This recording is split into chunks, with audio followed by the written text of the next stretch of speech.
Bueno, les doy la bienvenida. Este foro es el foro 2, modos contemporáneos de leer, escribir e interactuar en los espacios digitales. La idea es que en este espacio abordemos diferentes formas de leer y escribir en el mundo contemporáneo y las prácticas actuales de intervención comunicacional mediadas por tecnologías. Otras cuestiones inherentes al tópico serán los nuevos soportes, las nuevas prácticas y la comunicación en los contextos en línea.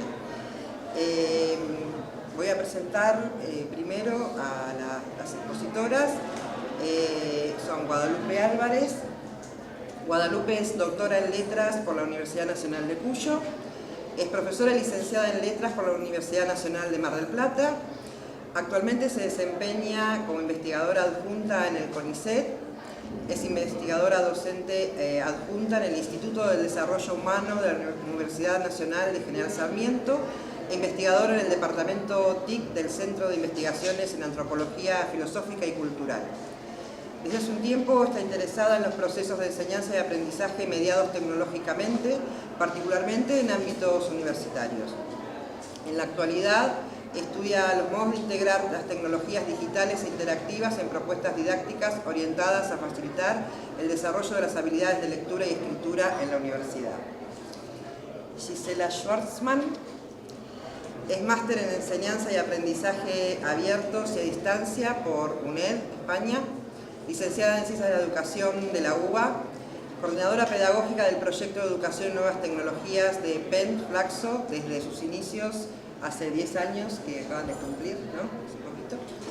Se desempeña en la docencia universitaria desde 1999 en diversas propuestas de educación en línea de grado y de posgrado, actualmente en maestrías y especializaciones en el área de educación, grito un poco porque en la Universidad Nacional de la Patagonia Austral, en la Universidad de Córdoba, en Flaxo, y en el Instituto Universitario del Hospital Italiano, en el que se desempeña también como asesora pedagógica y coordina el Comité Hospitalario de Educación y TIC en Salud.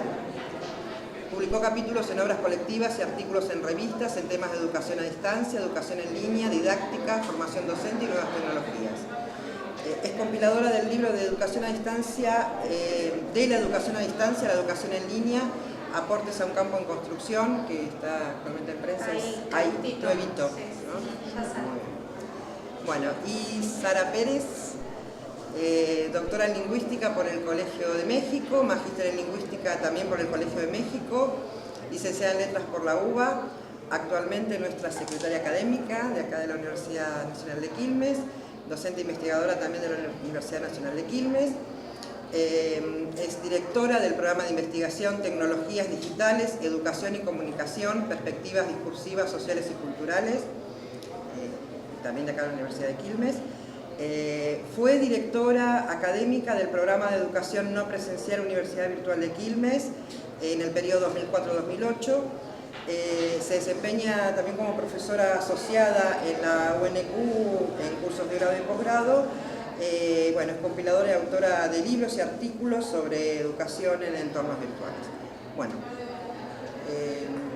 ya las presenté las tres y ahora vamos a hacer las exposiciones. Les cuento un poquito cómo va a ser la dinámica.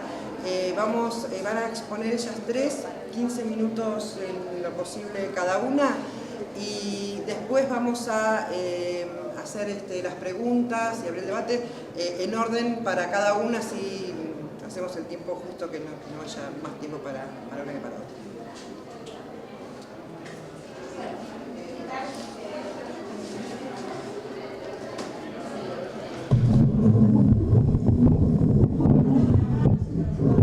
No, porque tengo miedo de gritar. Bueno, buenas tardes a todos. En principio, bueno, quería agradecer a los organizadores del evento por haberme participado y poder compartir con ustedes este momento, y también por agradecerles a ustedes por estar escuchando. Espero que en algún sentido les sirva, les contribuya y sirva para iniciar el diálogo, esta presentación. Voy a hablar de los desafíos y problemas de la escritura colaborativa en contextos universitarios mediados tecnológicamente, ¿sí? Voy a empezar con una frase que pronunció un filósofo estadounidense a raíz o en relación con las actividades comunicativas que se producen colaborativamente. Este filósofo dijo: suponga que usted y yo estamos empujando juntos un auto. Cuando empujamos al mismo tiempo, no se trata solo de que yo empujo y usted empuja. No, yo empujo como parte de la acción de empujar que realizamos juntos. Me pareció pertinente esta frase para comenzar justamente una exposición en la que voy a hablar de escritura colaborativa mediada, particularmente en contextos universitarios. La exposición, que breve, va a tener 3 partes. Una breve introducción a la escritura colaborativa en general y en particular la escritura colaborativa mediada, un pantallazo de algunos estudios que por algún motivo seleccioné, que ya les contaré, sobre escritura colaborativa mediada en la universidad, y finalmente una especie de síntesis y algunas preguntas como para proyectar la investigación. Entonces comenzamos con el primer tema, ¿no? Escritura colaborativa mediada tecnológicamente, partiendo de la escritura colaborativa. En ese concepto habría 3 procesos, fenómenos involucrados. Por un lado, el tema de la escritura, ¿no? Que hay infinidad de autores que señalan que es un proceso complejo y que en la actualidad es un dominio que parece necesario, que es un proceso que actualmente parece necesario dominar, ¿sí? Tener como la habilidad en la escritura.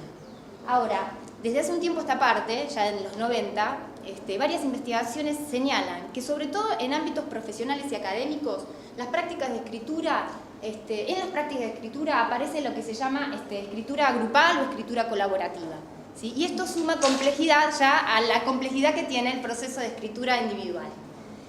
Con el advenimiento de las tecnologías digitales e interactivas, de alguna manera aparecen nuevos dispositivos, nuevas aplicaciones para poder desarrollar las prácticas de escritura colaborativa, e incluso algunos investigadores empiezan a tener interés en diseñar aplicaciones especialmente pensadas y diseñadas para la escritura colaborativa mediada, ¿sí? No cualquier aplicación que se utiliza con el fin de la escritura colaborativa, sino especialmente diseñada con este fin.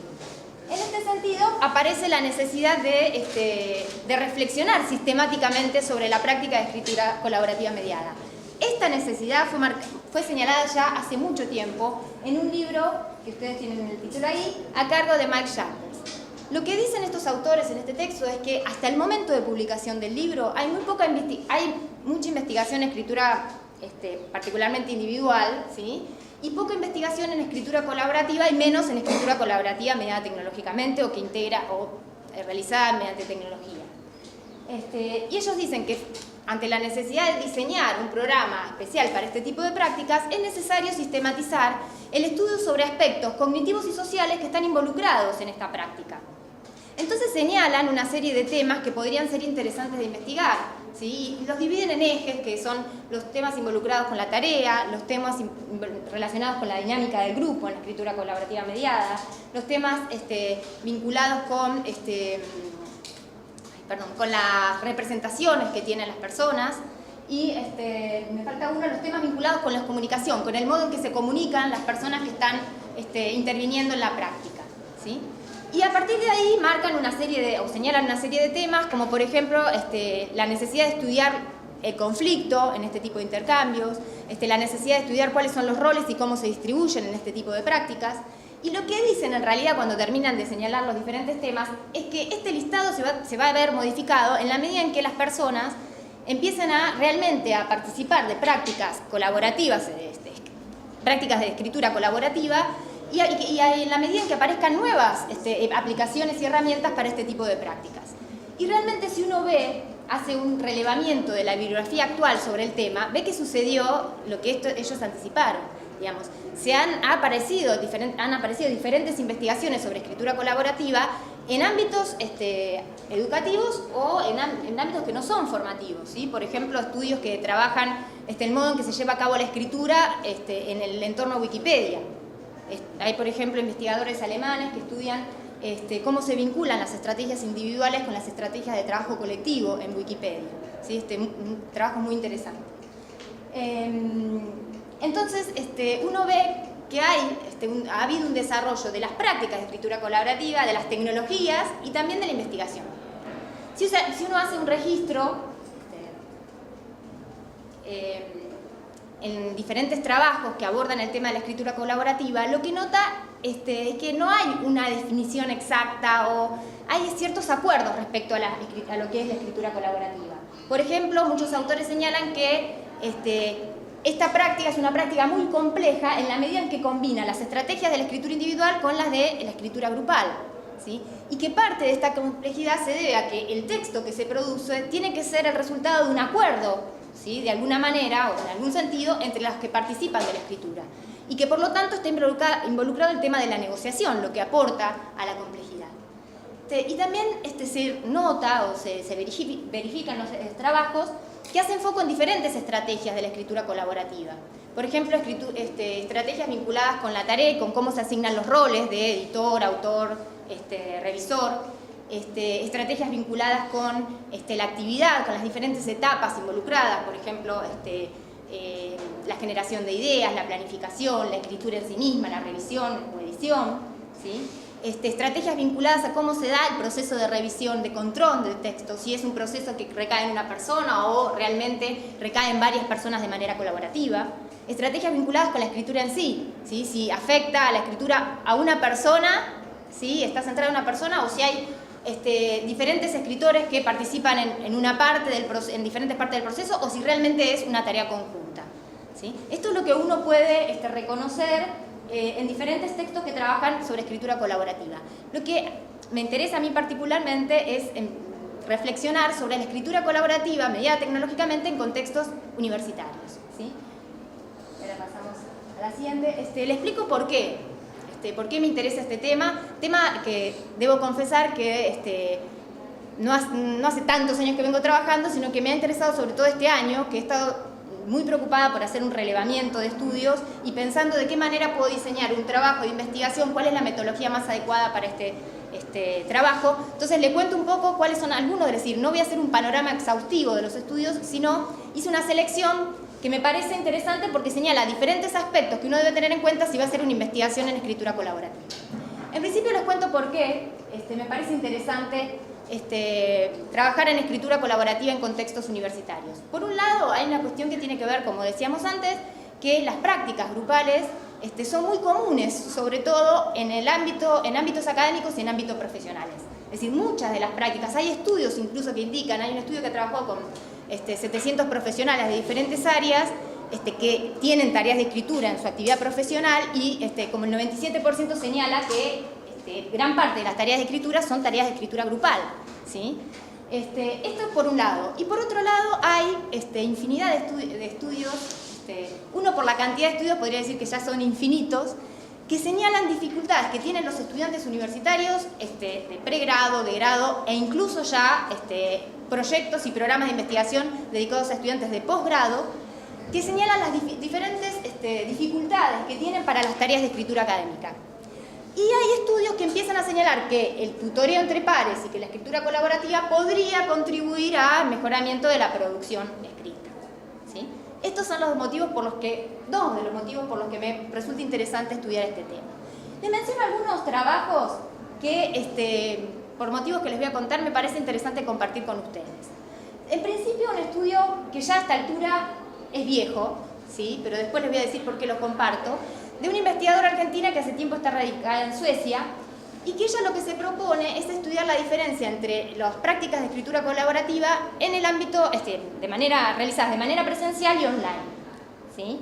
Para el trabajo online trabaja con un programa que se llama Aspect, que es una aplicación comercial que se utiliza en la plataforma Macintosh y que tiene como un procesador de textos, pero el documento es compartido entre todos los que participan y tiene un espacio para interacciones, por ejemplo el chat, ¿no? Entonces ella lo que hace es trabajar con 16 estudiantes, es un estudio pequeño, divide a los estudiantes en dos grupos y en cada grupo algunos trabajan con el trabajo colaborativo presencial y otros online, ¿sí? Lo que tenían que hacer era escribir un texto bastante extenso de 20 páginas, un texto argumentativo que tenían que marcar las ventajas y desventajas de un sistema especial que se iba a utilizar en los procesos industriales, ¿sí? Ella realiza entrevistas a los estudiantes, graba los intercambios que se producen presencialmente y registra las interacciones online. Y por supuesto registra todos los borradores que se van produciendo, tanto en la presencialidad como en la virtualidad. Y lo que ella señala son similitudes de trabajo y diferencias. Por razones de tiempo me voy a referir solo a las diferencias. Lo que ella señala en realidad es que los que trabajaron presencialmente generaron un texto mejor en menos tiempo, ¿sí? Incluso nota ciertas incoherencias en el trabajo online, ciertas inconsistencias semánticas y sintácticas en el texto que producen los que trabajan de manera online, y que lo ve, por ejemplo, en excesivas repeticiones o problemas en la sintaxis. Y ella también nota que los que trabajaron online dedicaron mucho tiempo no solo a discutir el texto, el contenido del texto, sino también a discutir cómo iban a distribuir la tarea, quién se iba a ocupar de qué, en qué momentos, ¿sí? En cambio, en el grupo que había trabajado presencialmente, se habían dedicado sobre todo a discutir el contenido del texto, ¿sí?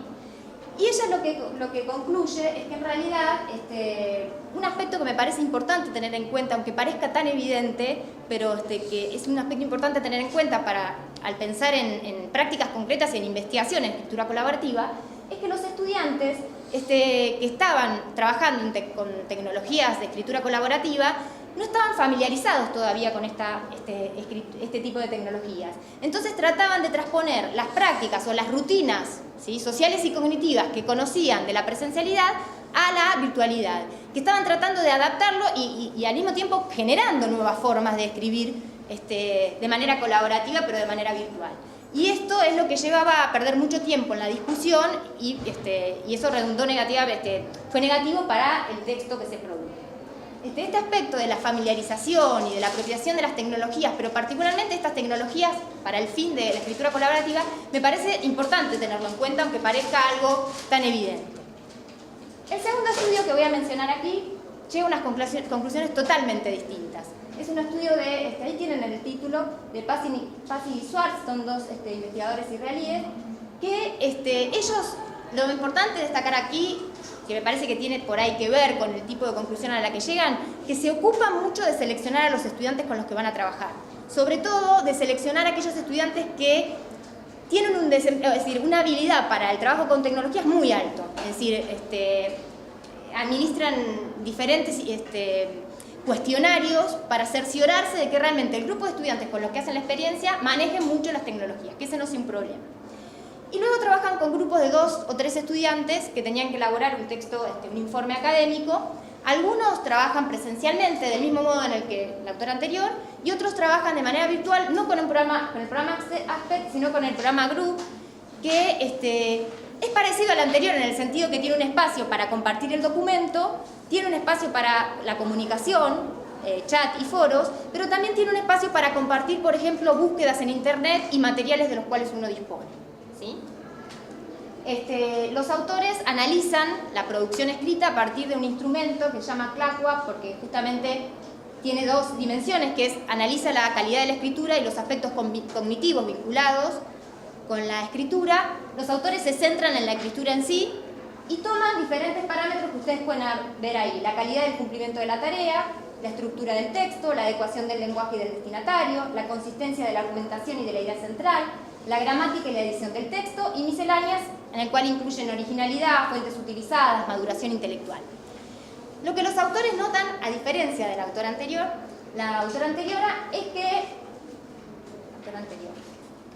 es que en la mayoría de los parámetros, ¿sí?, el desempeño fue mejor en aquellos que trabajaron de manera virtual que en los que trabajaron de manera presencial. Y el aspecto que fue significativamente mejor fue el de la estructura del texto, ¿sí? Ella hipotetiza que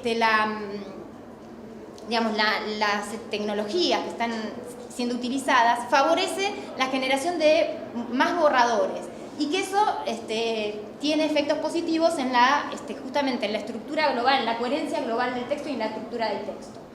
Y por otra parte, considera que la tecnología utilizada favorece la negociación, como que la hace más directa, y eso también redunda positivamente en el texto. Finalmente, este estudio me pareció interesante, el anterior no, porque destaca la relación que puede haber entre el uso de tecnologías y ciertos aspectos y dinámicas de la escritura colaborativa, ¿no? Es decir, en la investigación uno puede hacer foco en cómo las tecnologías tienen relación con aspectos de la escritura en sí que se ven favorecidos y también de la dinámica del trabajo grupal, ¿sí? Y por último quiero mencionar un trabajo que es un poco distinto a los anteriores. Es una experiencia piloto por el momento que queremos profundizar con una profesora que realizamos con una profesora que trabaja en la UNCI también, en el ingreso, y también trabaja en la Universidad Nacional de General Sarmiento. Tiene algunas diferencias con respecto a los estudios anteriores, les voy a mencionar cuáles. En principio partimos de alguna manera distinguir la escritura colaborativa de otro tipo de escrituras grupales, ¿sí? Y para eso nos basamos o recurrimos para poder hacer esta diferenciación a autores que han trabajado sobre la diferencia entre el aprendizaje colaborativo y el aprendizaje cooperativo o el aprendizaje grupal. Entonces lo que ellos dicen es, en el aprendizaje cooperativo, por ejemplo, yo tengo un trabajo que realizo en grupo, pero los roles son fijos de las tareas que se deben realizar, ¿sí? Cada cual tiene una parte asignada y después la suma de las partes da como resultado el trabajo final. En el trabajo colaborativo, para llamarle a algo aprendizaje colaborativo, trabajo colaborativo, las características del trabajo tienen que ser otras. Tiene que haber una mayor flexibilidad en los roles, ¿sí? Y no es la suma de las partes dan el proyecto final, sino que el trabajo es el producto del trabajo conjunto. Entonces hay mayor flexibilidad en los roles que cada uno ocupa las tareas y en las diferentes partes por ahí del escrito que le son asignadas. Partiendo de estas distinciones que realizamos el trabajo. Se trata de un trabajo basado en un estudio de caso. Se realizó en una materia de la Universidad de Quilmes, que es lengua, que es una materia del ingreso, ¿sí? en la cual los estudiantes realizan muchas actividades de lectura y escritura. Y en el marco de esa clase se propone el uso de un blog, ¿sí? La experiencia se realizó con 2 comisiones de 50 estudiantes aproximadamente. Y el blog inicialmente se propuso como un espacio para compartir materiales que complementarían la clase, pero luego se transformó en un espacio para publicar las producciones de los estudiantes e intercambiar en base a estas publicaciones.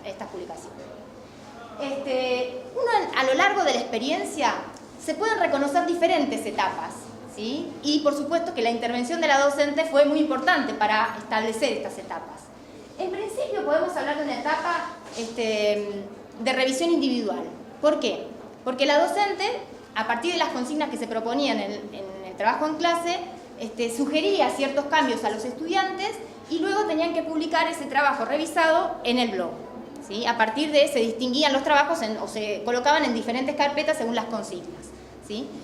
Esta era una primera actividad, pero era una revisión individual, a partir de ciertos aspectos que la docente señalaba. En un segundo momento, la docente propone que a partir de los trabajos ya publicados y revisados, ¿sí? Señala, es decir, publica o vuelve a hacer hincapié en alguno de estos trabajos y propone algunas consignas para revisar estos trabajos, ¿sí? Y otros estudiantes, no necesariamente el que había sido el autor del texto, revisaban este trabajo. ¿Se entiende hasta aquí? Por eso se podría hablar de una revisión cooperativa. ¿Por qué? Porque hay un estudiante que cumple el rol de autor y otro que va a cumplir el rol de revisor, ¿sí? Finalmente, la docente propone que a partir de todos los textos publicados que pertenecen a diferentes consignas, se trabaje por consigna y se produzca un texto a partir de las diferentes versiones que hay sobre la consigna. Por ejemplo, en una de las consignas tenían que producir la contratapa de un texto de ficción. Entonces, a partir de las diferentes contratapas, tenían que seleccionar contratapas que fueran similares, las partes mejor logradas y aunarlas en un texto a partir de la discusión y las modificaciones varias que debían realizarse. Y esto también era publicado en el blog, ¿sí? En este caso, las conclusiones a las que se arribó, tanto para la docente como para el estudiante, el blog fue motivador. Motivador para participar a partir de comentarios en el blog y también motivador para el trabajo en clase, para el trabajo grupal en clase, ya. Y favoreció la revisión. Yo lo que quería destacar de esta experiencia es cómo la intervención de la docente permitió ir desde un trabajo individual hacia un trabajo colaborativo, porque muchas veces es difícil lograr el trabajo colaborativo. Eso señala muchos autores que no necesariamente trabajan en escritura. Entonces, cómo gradualmente va desde la individualidad al trabajo en pares hasta llegar a lo colaborativo, que es una tarea más compleja, la escritura conjunta. Y finalmente, proyecciones de la investigación. A partir de, porque la síntesis es, digamos, lo que acabo de destacar, ¿no? Diferentes aspectos que me parecen relevantes en relación con esos estudios para poder realmente desarrollar una investigación en escritura colaborativa en la universidad. Te planteé algunos interrogantes que pueden servir para la discusión y que a mí en particular me interesan para seguir. Algunos ya han sido trabajados, otros no han sido trabajados y hay que trabajarlos. Por ejemplo, cómo opera el proceso de escritura en la escritura colaborativa, cómo se vinculan las estrategias individuales y las grupales en el proceso de escritura colaborativa mediada. A mí en particular este tema me interesa bastante. Cómo incide el tipo de entorno tecnológico en la escritura en colaboración, qué distingue a la escritura colaborativa de otro tipo de escrituras grupales mediadas tecnológicamente, y por último, qué estrategias de enseñanza contribuyen a generar procesos genuinos de escritura colaborativa, no que estén, es decir, por el hecho de que estén los alumnos juntos, que escriban, no necesariamente eso da escritura colaborativa. Bueno, les agradezco mucho, por lo último, la atención.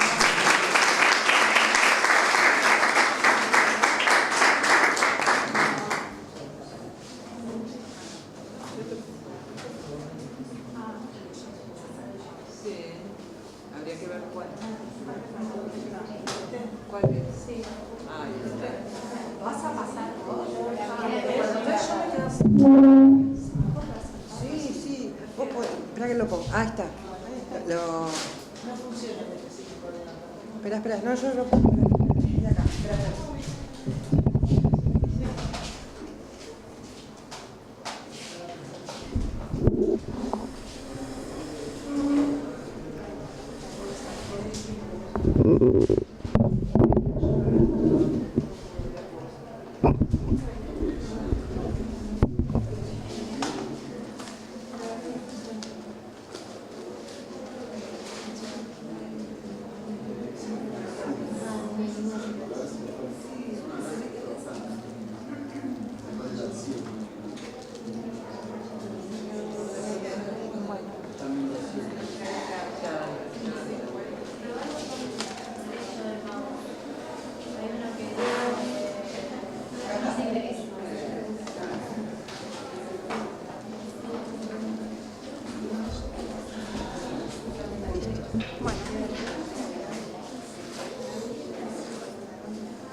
Bueno, buenas tardes a todos. Muchas gracias a los organizadores acá presentes del foro. Estoy muy contenta de estar acá. Cuando me llamó Eugenia para invitarme del recorte que proponía este foro en particular, acordamos que me iba a enfocar más en el tema de las interacciones. El título de la presentación es casi un guiño a mí misma, porque cuando estuve en el foro, en este mismo foro, no sé si no estuve en esta misma aula, en el 2009, la presentación de ese momento era sobre aprendizaje colaborativo y parte del nombre era Juntos o Amontonados. Entonces me parecía, yo siento o me parece que hay una línea de continuidad, pero también de cierta ruptura en lo que pensaba en ese momento y lo que les traigo para compartir ahora. Y de ahí el tema, y si bien la presentación se enfoca en las cuestiones vinculadas a las interacciones en el actual contexto de la educación en línea, particularmente ese es el recorte, en general en entornos de enseñanza en educación superior, mi preocupación como profesional del campo en general es un recorte didáctico, ¿sí? Y cuando miro las interacciones u otro tipo de producciones, en general son con la intención de pensar en qué medida nos desafía como docentes y en la construcción, diseño y producción de propuestas de enseñanza en línea. Esta es la ruta de la presentación, son 5 pasos, no los enumero, así vamos directamente al primero.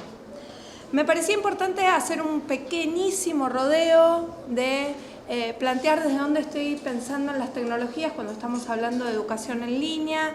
Esto es parte de la producción, resultado de un proyecto de investigación y desarrollo que hacemos en el marco del PENT Flaxo, ¿sí? Junto con el equipo, en el que desde hace varios años estamos involucrados en un proceso de diseño de distintos dispositivos tecnopedagógicos, ¿sí? Con etapas de producción y de reflexión sobre lo que estos dispositivos van generando, tanto en propuestas más sistemáticas, ¿sí? De formación de posgrado, carreras de posgrado, cursos, como también en otro tipo de experiencias más abiertas, en eventos en línea y en red, y vamos explorando en la producción de distintos tipos de dispositivos que proponen distintos modos de interacción y participación. En ese sentido, hacer un recorte de la idea de tecnología, y más que nada esta diferenciación tiene que ver con la tradición, a lo mejor, de la educación a distancia, donde en muchos casos la tecnología fue vista como un puente en el sentido de aquel que permitía transferir, transmitir o realizar una especie de delivery de contenidos, del envío de contenidos hacia los estudiantes, y emulando en algún sentido los modelos más transmisivos heredados de la educación superior en contextos presenciales. Y la idea de tecnologías como medio, no en el sentido de las mediaciones construidas en el sentido de la teoría sociohistórica, sino más en esta idea del medio que salva la distancia, ese medio que resuelve la distancia como problema, porque nos parece que en este momento histórico la distancia no es un problema, sino que es parte de las condiciones de producción y de diseño y participación en las propuestas de educación. En ese sentido es que estamos pensando más las tecnologías como territorio. Yo hoy le decía a Sara que me acordaba una presentación de ella en un foro anterior donde hace un análisis multimodal del campus y hace de algún modo, a mí me parecía que era como una exploración de un, ¿no? Vos recuperabas la idea del espacio del campus.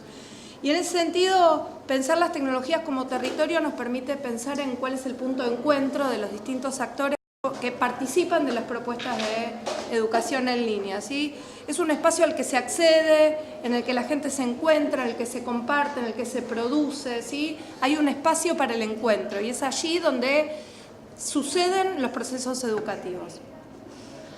En este contexto pasamos al segundo momento, estoy tratando de ir así con los tiempos previstos, de pensar qué quiere decir en este momento pensar en términos de nuevas interacciones y qué es lo que nos interesa de eso para el diseño de propuestas de educación en línea.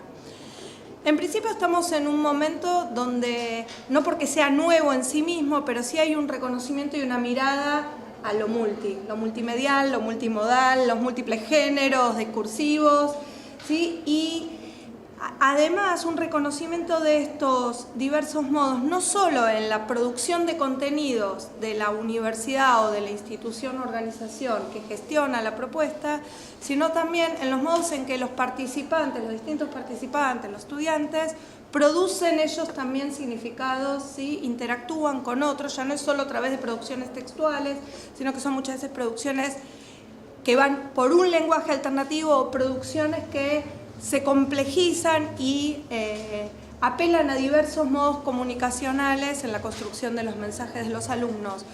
Podemos buscar, hay un montón de ejemplos en este momento donde se apela a que los estudiantes produzcan imágenes con epígrafes, produzcan pequeños videos, ¿sí? Y un contexto de aplicaciones tecnológicas que permiten ese tipo de producciones e incluso diálogos de otros modos. Por otro lado, estamos en un momento donde el campus, como lo pensábamos hace unos años, en muchos contextos ya no es lo mismo, no es ese espacio cerrado, ¿sí? Donde todo lo que ocurre como parte de los procesos de la educación en línea ocurren ahí, si bien nunca ocurrió completamente ahí, porque los estudiantes buscaban otros modos de interactuar por fuera de lo que los docentes veíamos o pedíamos que se produzca en la plataforma para verlos. Hay una irrupción de distintos espacios, ¿sí? De redes sociales, de otro tipo de aplicaciones que los docentes elegimos utilizar, y entonces parte de las actividades se producen por fuera y vemos si el campus las toma, las incluye, por lo cual los procesos de interacción ya no se dan prioritariamente dentro de los campus, o en muchos casos no es así, y en ese sentido tenemos que empezar a pensar cómo interactúan estos distintos espacios y entornos de la red y cómo se interconectan entre sí.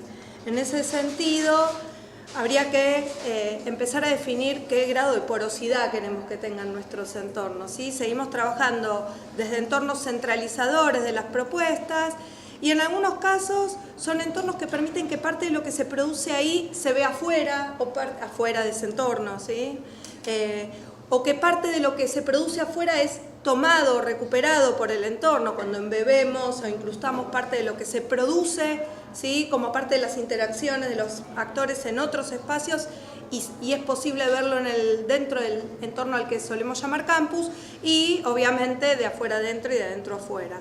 En ese sentido hay nuevas decisiones a tomar en la arquitectura de estos espacios que nos interpelan y sobre los que después les propongo si quieren que discutamos un rato. Por otro lado, hoy estábamos con Débora y le decía, no sabía cómo llamar a esto, finalmente puse tecnocompetencias heterogéneas, y que tiene que ver con que los estudiantes, no importa la edad, ¿sí? Que hoy se acercan a las propuestas de educación en línea, no son los que eran en el 99 cuando arrancó la virtual en Quilmes, ni son tampoco los mismos que hace 5 años atrás cuando discutíamos algunas cuestiones en el foro, ¿sí?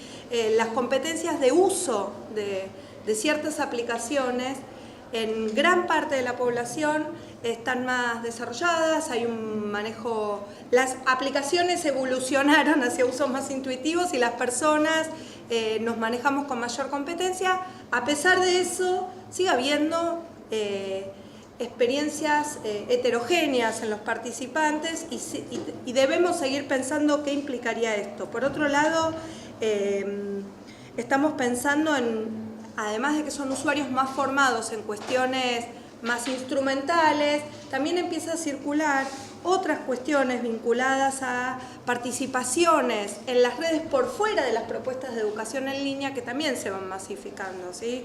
Participaciones, la gente realiza trámites a través de internet, participa de otros espacios de discusión, contesta en los diarios a las noticias y opina. Digamos, hay una cultura tecnológica que impregna no solo en cuestiones instrumentales, sino en otro tipo de modos de pensar la participación en las redes, llegando a lo que suponemos que en un rato va a presentar Escolari, que tiene que ver con estas construcciones transmedia, donde todos nos convertimos en productores de una narrativa que alguien está diseñando a partir con un guión que nos involucra, ¿sí? Como pasa con Guapas, que la gente tuitea y terminan inventando personajes que después saltan a la pantalla de televisión, ¿no? Entonces hay algo para pensar de esos sujetos que son participantes de las propuestas de educación en línea, que no son los que eran hace un tiempo atrás. Y en este sentido, finalmente, hay algo de la construcción de las identidades con las que las personas llegan a las propuestas de educación en línea, donde antes la construcción de esa identidad muchas veces se producía a partir de ese primer encuentro con la vida en línea, que tenía que ver con inscribirse y ser alumno de una propuesta de educación en línea, y para muchos de nosotros ser tutores por primera vez. Hoy en día muchos de los participantes tienen una vida, tienen una construcción de parte de sus múltiples identidades por su vida en las redes, y llegan con ese bagaje también a los espacios de interacción educativos.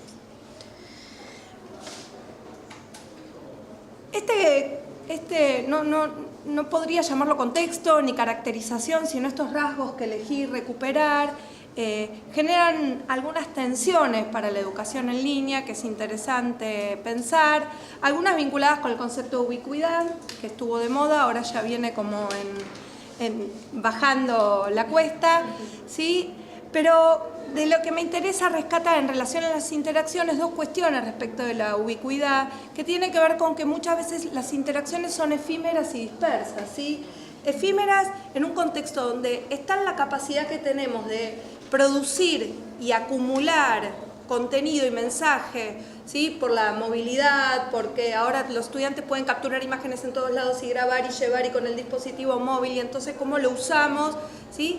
que es muy difícil a veces en ese contexto rescatar qué es lo valioso, qué es lo interesante, qué es lo que vale la pena capturar, porque todo pasa. ¿Vieron el Facebook? Que cuando uno entra ya se fue abajo, perdón, lo que estaba buscando, y los Twitter, el Twitter ahora guarda los filtros por más tiempo, antes los perdías más rápido, pero hay algo de la dinámica de las redes, ¿sí?, que hace que todo sea más efímero. Al mismo tiempo, esta dispersión que hay de la construcción de los mensajes con cierta posibilidad de fragmentación, que es lo que a lo mejor a mí más me preocupa como educadora, y es qué pasa con esta fragmentación con cada uno de los participantes a los que yo, si bien reconozco que el proceso de construcción de aprendizaje siempre fue un proceso que en definitiva, por más que sea un proceso social, lo que cada alumno construye es único, personal, idiosincrático, hay algo en esta fragmentación y en esta dispersión que como docente creo que nos dificulta más el reconocimiento de qué es lo que está pasando en estos mensajes que se dispersan a través de las redes.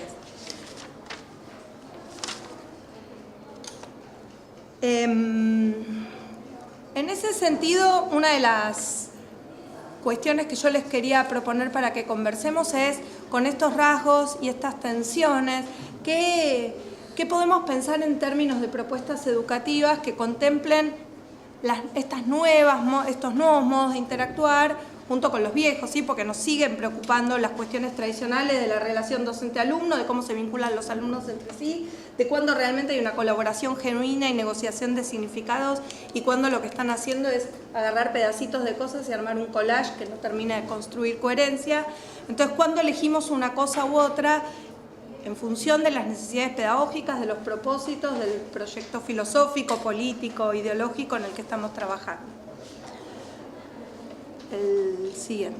Otra de las cuestiones es la pérdida de control que tenemos como docentes y como diseñadores de lo que ocurre, que a los docentes realmente nos asusta un poco, ¿no? Porque en esta expansión de los contenidos que se generan, en esta dispersión, cuando producimos e invitamos a construir e interactuar en las redes, además muchas veces se nos meten otros que no eran parte de los que estaban participando de ese proceso educativo, porque parte de la lógica misma de las redes es que son abiertas, y entonces otros pusieron el me gusta o el comentario en el Facebook, otros se metieron el hashtag que estábamos usando en el Twitter, otros participaron del tablero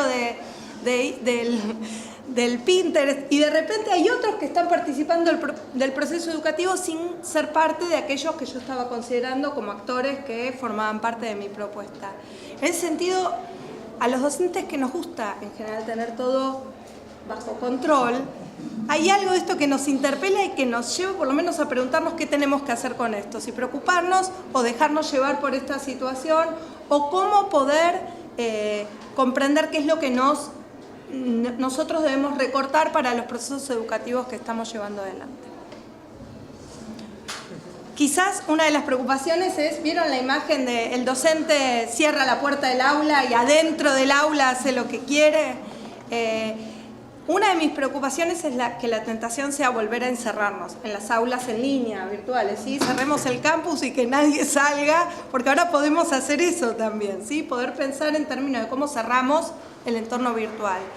La verdad es que no pareciera posible, porque así como cerrar la puerta del aula no garantiza que lo que pasó en el aula queda en el aula, cerrar el entorno es imposible, porque los alumnos igual llevan para afuera, igual introducen parte, y porque además nos estaríamos perdiendo, esta es una posición, pero que yo les invito a discutir, parte de toda la riqueza que también tiene esto que nos desafía. Estos son algunos de los desafíos que creo que esta situación nos propone, que en el diseño de entornos, de propuestas, en el diseño didáctico de las propuestas de enseñanza que como docentes queremos realizar, en cómo llevamos adelante los procesos de enseñanza en interacción con los alumnos, en cómo evaluar, qué hacemos con todo esto que se está produciendo de esta manera, es válido considerarlo o no, y de qué manera lo podemos considerar, y los puntos suspensivos era ver qué otros desafíos se les ocurría a ustedes que nos traía esta situación que estoy tratando de pincelar. Finalmente, para pensar sobre el final, el último punto yo lo llamaba pensar anclas y mojones, porque yo creo que en este contexto de gran dispersión, igual vale la pena ver si encontramos algunos mojones que funcionen de pistas o de guía en este contexto absolutamente disperso. Y en lo personal creo que vale la pena seguir pensando cómo anclar en ciertos entornos que centralicen y que recuperen de algún modo, sistematicen aquello que está dispersándose o distribuyéndose. Porque en este sentido, cuando yo empezaba con disperso o distribuido, apelo a cierta impresión donde la dispersión pareciera que es algo donde la fragmentación y cierta deriva, ¿sí?, puede preocuparnos. En cambio, la distribución a lo mejor recupera parte de los planteos, de los viejos planteos de la cognición distribuida y de cómo podemos pensar que los sujetos, antes de todo esto, ya estábamos conociendo el mundo de manera distribuida, ¿sí? ¿Se acuerdan los planteos de la distribución simbólica, instrumental, ¿sí?, y social? Entonces, en este momento quizás podemos pensar que simplemente es una nueva versión de esta distribución, y lo que nosotros tenemos que pensar es en qué medida vale la pena poder pensar que habrá instancias individuales, instancias más colectivas, no solo desde lo cooperativo, donde a veces no hace falta que colaboren, ¿sí? A veces los alumnos están produciendo, pero tener un espacio de lo colectivo donde veo lo que está haciendo el otro también puede ser una fuente de inspiración, de reconocer otros desarrollos y otras producciones valiosas, y de algún modo eso también supone interacciones. No es una negociación para construir juntos un producto integrado, pero sí hay un espacio donde el encuentro con el otro puede ser valioso para mis propios procesos de aprendizaje, y particularmente yo sigo apelando a los procesos de colaboración porque me parece que son ricos, que implican una mayor complejidad en el diseño y en los procesos de aprendizaje y en la interpelación a las personas, y que los pone en la situación de argumentar y llegar a consensos y disensos claros con los otros que generan procesos en muchos casos más enriquecidos. Bueno, los dejo entonces ahí entre la dispersión y la distribución, y ojalá que traiga algunas ideas para discutir, así me ayudan a seguir pensando entre todos. Muchas gracias.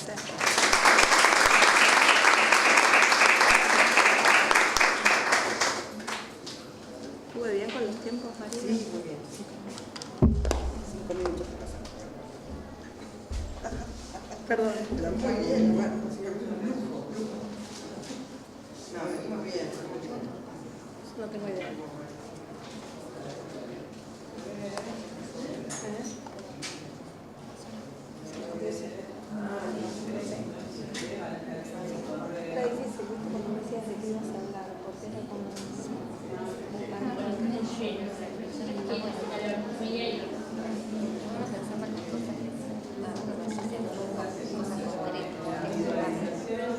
Yo tuve justo de traer ejemplos concretos de flaxo. Después lo comencé cuando lo hablaba.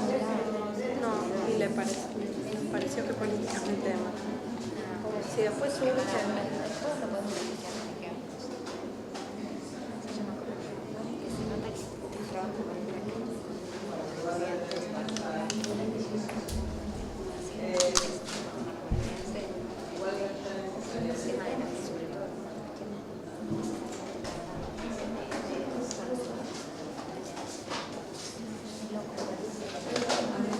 Yo lo sé, por eso dije que seguían siendo heterogéneos. Por eso.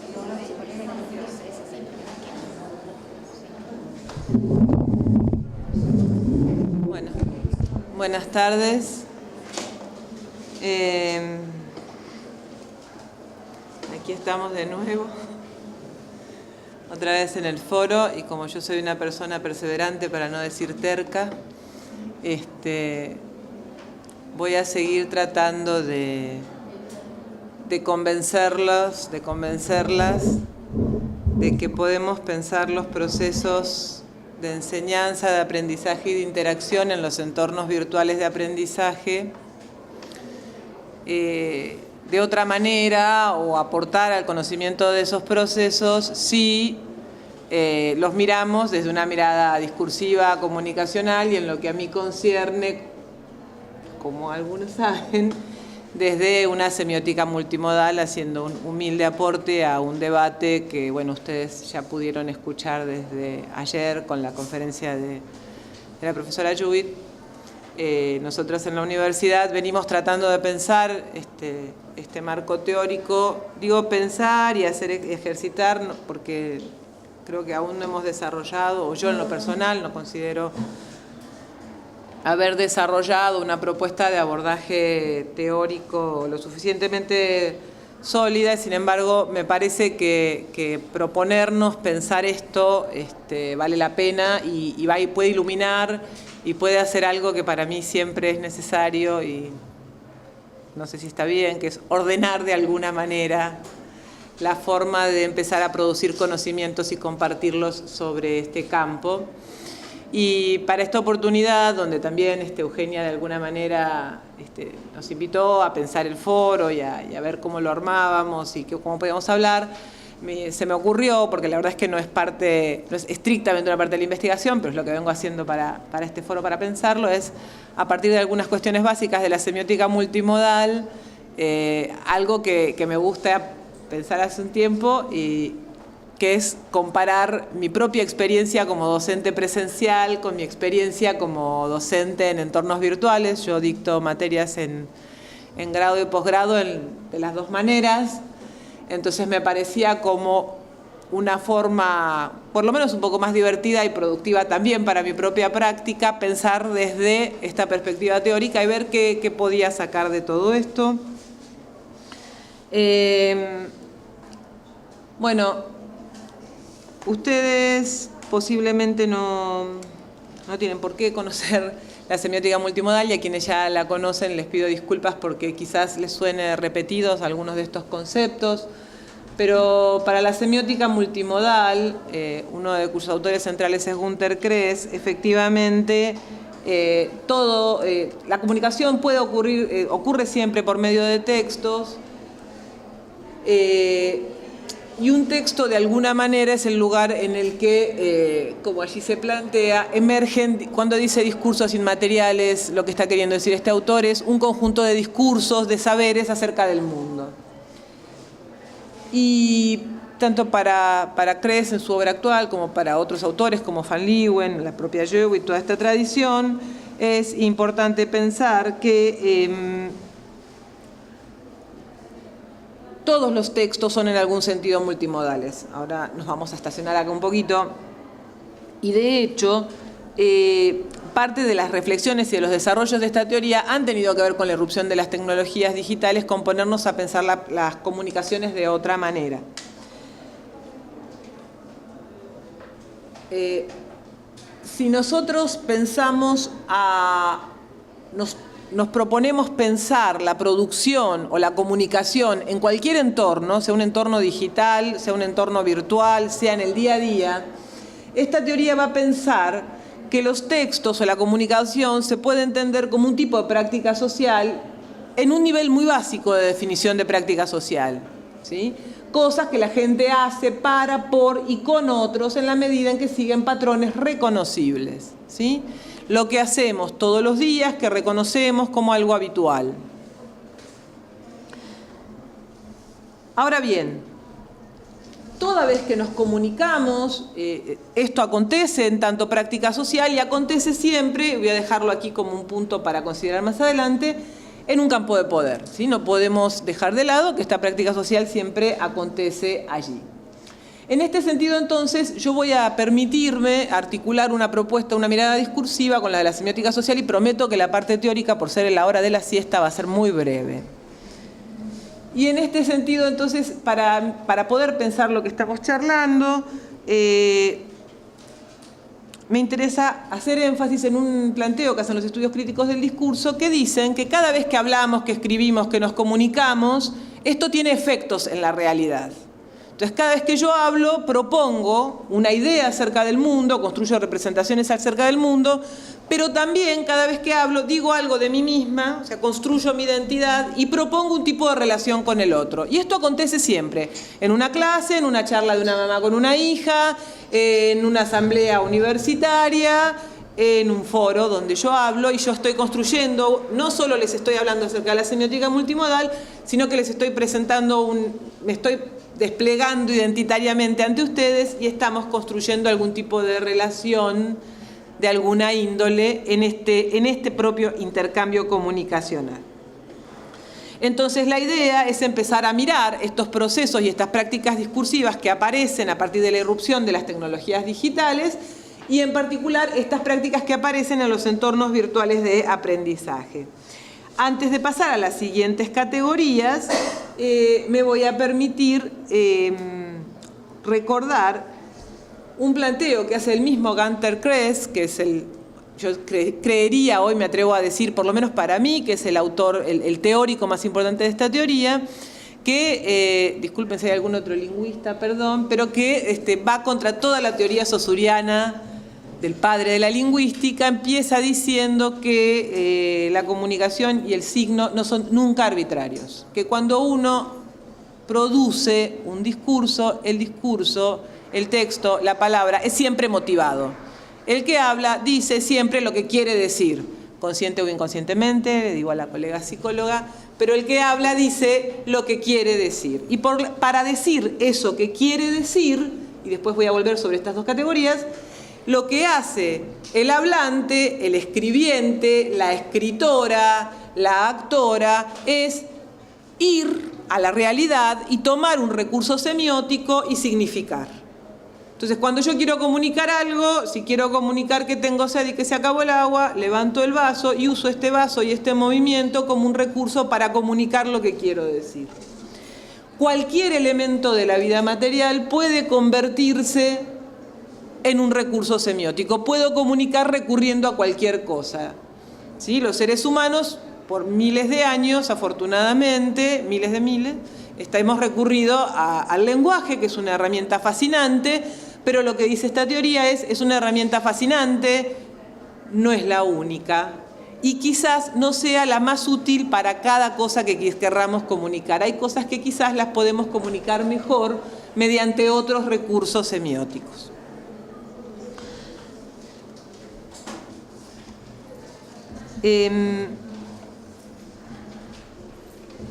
Por otro lado,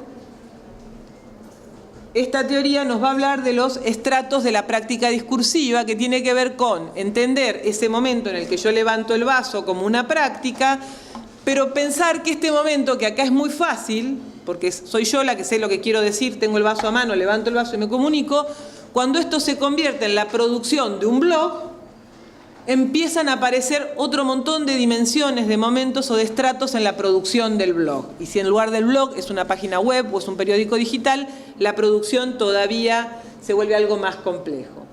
Y entonces aquí voy a tratar de dar una definición un poquito más estable de modo y de recursos. Es la misma que les di en el foro anterior, quienes quieran ver. Esta definición no está mucho más actualizada. Kress de algún modo sigue recurriendo a la misma en sus últimas obras del 2010. Y yo preferiría, eso sí, empezar por la de recurso, porque me encanta pensar en recurso como aquella acción, objeto o artefacto, ¿sí?, que tiene un significado potencial para comunicar. Yo tomé el vaso, hice así, pedí. Ahora bien, yo sé que si alguien, por ejemplo, si estuviera Eugenia por allí afuera, vendría rápidamente, alguien que conozca el uso anterior del vaso y de este movimiento, y no que estoy pidiendo la palabra, es decir, alguien que lo ve puede identificar a esto como un acto de comunicación. Por eso habla de que el recurso de algún modo tiene un significado basado en sus usos anteriores, por ejemplo, que los vasos suelen tener agua o alguna bebida en su interior. Y ese uso potencial semiótico se actualiza dependiendo de cada contexto. Ahora bien, a medida que pasa el tiempo, las sociedades, los seres humanos, nos vamos acostumbrando a usar ciertos recursos de manera más o menos sistemática, siempre más o menos igual, y entonces se van armando modos, se van estabilizando modos, y así sabemos que el rojo significa no avanzar, y el amarillo es precaución, y el verde es pase, en diversos contextos de uso, no necesariamente en el semáforo, ¿sí? También el lenguaje se fue, desde esta mirada uno puede decir, bueno, el lenguaje, la lengua es hablada, si se quiere decir alguna la oralidad, berenjenal teórico, se va estabilizando, ¿sí? Y empiezan a aparecer otros recursos con los que yo me puedo comunicar. Ahora, no se olviden que cada vez que yo uso un recurso, siempre estoy diciendo algo acerca del mundo, diciendo algo de mí misma y proponiendo una relación. Eso ocurre siempre, no importa qué recurso esté yo utilizando, ¿sí? Seguimos. Entonces, por lo tanto, y aquí voy a leer un ratito, cuando yo pienso desde una perspectiva semiótica cualquier fenómeno o práctica social, estoy pensando en analizar textos y discursos multimodales que emergen en prácticas sociales específicas y que, como les dije recién, siempre significan algo acerca del mundo. Y sin embargo, otro dato que es importante para mí de esta teoría y que esta teoría sostiene es que la representación es siempre parcial. Es decir, cuando yo digo algo acerca del mundo, no traigo el mundo a mi discurso, traigo una parte de lo que quiero decir, ¿sí? No puedo decirlo todo, digo algo. Si quiero hablar de la semiótica multimodal, no les traigo toda la teoría, traigo algunos conceptos, y en mi exposición, como ustedes se habrán dado cuenta, quedan muchísimas cosas afuera, dichas parcialmente. Y por otro lado, lo que represento es lo que es central para mí como productora.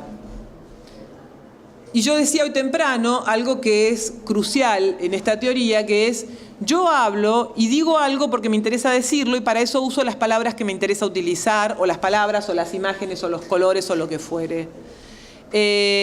Ustedes también asignan significado a partir de lo que yo digo, y esa asignación de significado también es interesada. No es solo que escuchan lo que quieren escuchar, sino que van asignando y construyendo interpretaciones y poniendo estas palabras que yo estoy diciendo en un marco previo en función de sus propios intereses, de sus propias historias, de sus propias experiencias como sujeto, desde su propia posición de sujetos, como sujetos generizados de una etnia en un momento histórico determinado. Y en ese momento hay un punto de encuentro entre lo que yo quiero decir y lo que ustedes leen de lo que yo quiero decir desde ese lugar. Y la comunicación es eso, y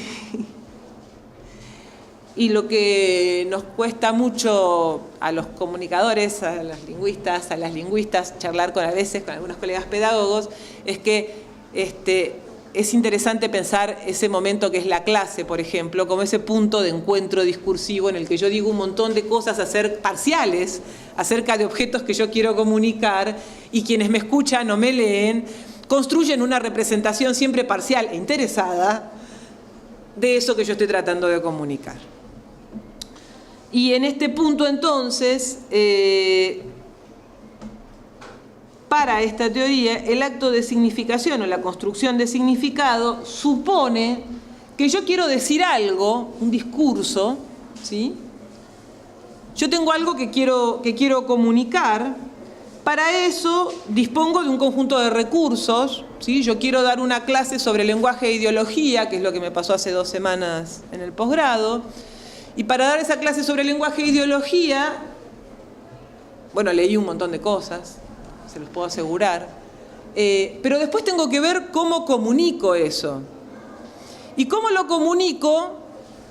Para comunicarlo tengo que hacer un diseño. Lo que en educación se llama el diseño educativo, lo hacemos todos cuando queremos comunicar todo. Cuando queremos contarle a la persona que nos prestó el auto que se lo chocamos, pensamos cómo decírselo, lo diseñamos a eso, vemos si se lo decimos, pensamos en qué momento se lo decimos, con qué tiempo verbal. Seguro que decimos: mira, me chocaron, tuve un accidente. O sea, empezamos por la primera forma de decirlo. Le mostramos una foto: viste qué grave este accidente, bueno, es tu auto. Bueno, no, esa no es la forma que elegimos, tratamos de no hacerlo de manera multimodal, pero sin duda, cuando lo pensamos, lo diseñamos y después lo decimos. Entonces, cuando lo decimos, lo producimos materialmente, entonces decimos: me chocaron. Y si lloramos, a lo mejor la producción logramos en ese momento que la persona a la que se lo estamos diciendo tenga cierta compasión por uno y te diga: ¿estás bien? Bueno, la distribución que tiene que ver con por dónde se distribuye, si lo llamo por teléfono para decirle que le choque el auto, si le digo cara a cara, si le mando un correo electrónico, un mensajito, estoy en el hospital, me chocaron, puede ser una forma distinta. Eso lo hago en toda instancia de comunicación de la vida cotidiana, y lo que a mí me resulta de mayor interés de esta teoría es que esto me permite, que lo que sostiene es que en cada uno de esos momentos yo estoy produciendo significado. Es decir, en el momento en que yo estoy diseñando y estoy eligiendo qué modos y qué medios utilizo para decirle al otro que choqué, produzco significado. El otro no le va a atribuir el mismo sentido a lo que yo estoy diciendo si se lo digo por teléfono que si se lo digo en persona.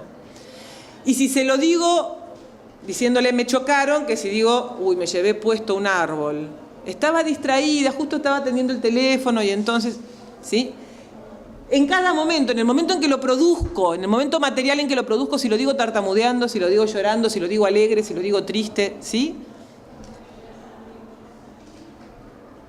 Para estos distintos niveles de producción de significado, bueno, Cres propone una serie de categorías, no sé cómo voy con el tiempo. Bueno, ya está. Hay una categoría que es central, que es la del rétor, que es la del primero, que es el que dice y decide qué es lo que quiere decir. Y en lo que a mí concierne, en mis clases, yo soy la rétor. Soy la que digo, ¿sí?, lo que quiero decir. Decido, dice Cres, el acto comunicacional es un acto de acción política. Y voy a ir muy rápido porque no me quiero perder los paralelismos. Yo soy de las docentes controladoras, como habrán podido ver por el marco teórico. A mí me gusta tener la puerta cerrada. Entonces yo doy clases, entramos, cierro la puerta y digo buenas tardes. Y en ese momento en que digo buenas tardes, mis estudiantes están obligados a mirarme. ¿Es así? En ese momento mis estudiantes deben mirarme y acá voy a empezar a...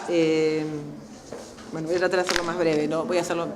Mis estudiantes deben mirarme y yo lo que hago para dar mi clase sobre lenguaje e ideología es, en el mejor de los casos, empezar a hablar y ponerles un PowerPoint.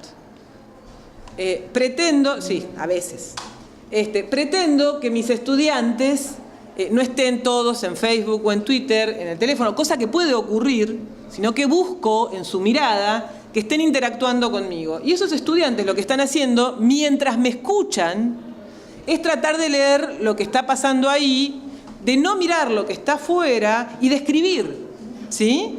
Son personas cuyas competencias multimodales son muy altas, ¿sí? Me están escuchando a mí, se están concentrando, están pensando, lo están relacionando con lo que leyeron, si es que leyeron, y mientras tanto escriben, toman nota. En ese momento de tomar nota, además, están tomando nota para un futuro lector que son ellos mismos, salvo que sean muy generosos y le estén tomando notas a un compañero o compañera que no vino, pero usualmente es una actividad multimodal, simultánea, en la que me están mirando, ¿sí? Yo, por mi parte, tuve tiempo para planificar mi clase, elegí el modo del PowerPoint, elegí la oralidad, y la oralidad tiene una cosa maravillosa, que es que yo a medida que los veo, como ustedes, si veo que se están durmiendo, puedo cambiar el registro, contar un chiste, hablar de una cosa, y ustedes cambian, y si no hay feedback, yo puedo ir, voy al PowerPoint, voy, camino, me muevo entre los... Tengo un montón de recursos que me permiten, en esa interacción en el aula, ir modificando las cosas. Cuando estoy en el aula virtual, nada de esto me pasa. Para preparar la clase, en el mejor de los casos, yo soy muy creativa, pero no tanto, y mi competencia tecnológica es sé entrar al campus, en lugar de hablarles, porque nosotros estamos en Moodle, escribo, entonces tengo la escritura. Ellos cuando entran, y ahí se me arma un lío, porque ellos cuando entran o sea, yo les tengo que decir que vayan y que lean la clase. En el mejor de los casos les digo que discutan en el foro, o sea, todo eso que a mí me gusta de discutir, ver las caras, preguntar, ¿entendiste? ¿No entendiste? Vamos, acá este concepto, no lo tengo más. Tengo que escribir una clase o diseñar un foro en el que yo voy a poder ir interviniendo. Entonces es fundamental, necesito el foro, porque si no yo no tengo un modo de saber cómo interactué.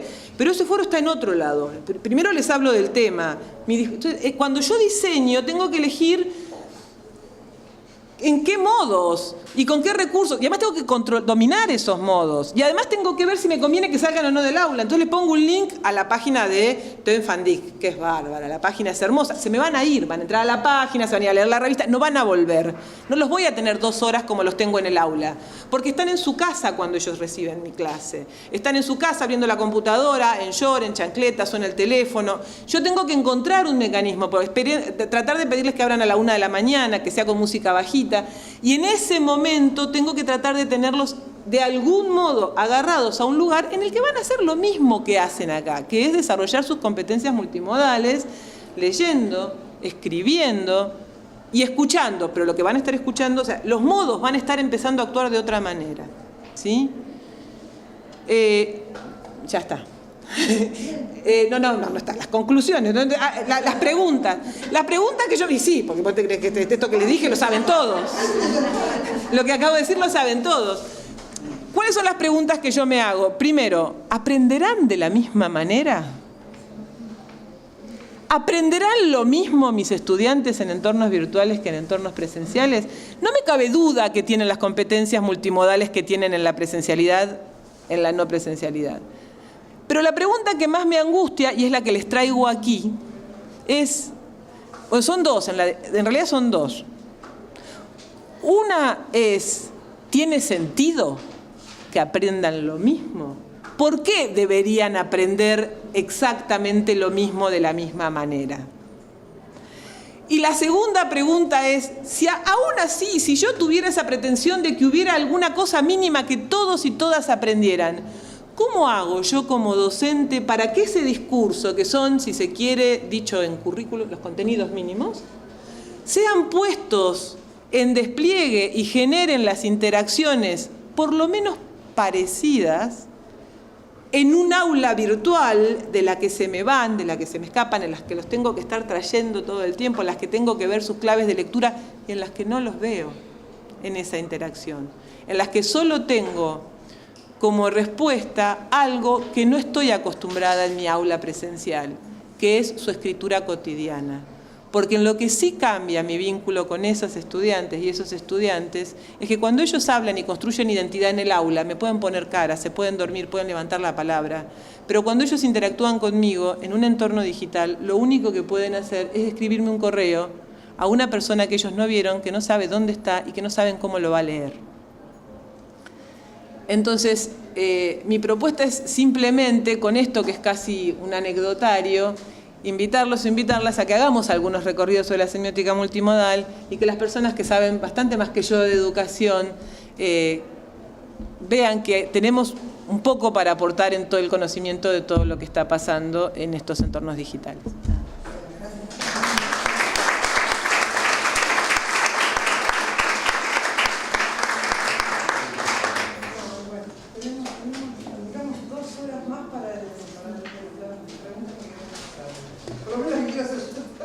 Ah, 2 horas más, no me tengo que dar clase, presencial. Y cerrar la puerta que debe ser en esta aula o en la de al lado, así que... Vamos a quedar todos acá que vamos a hablar.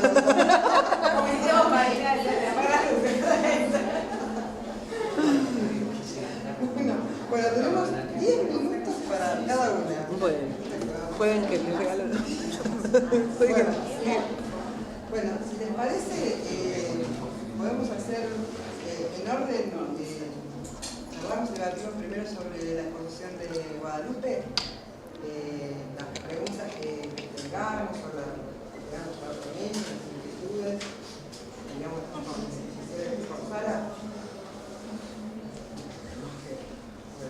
A mí no me quedó claro lo de cooperativo y colaborativo.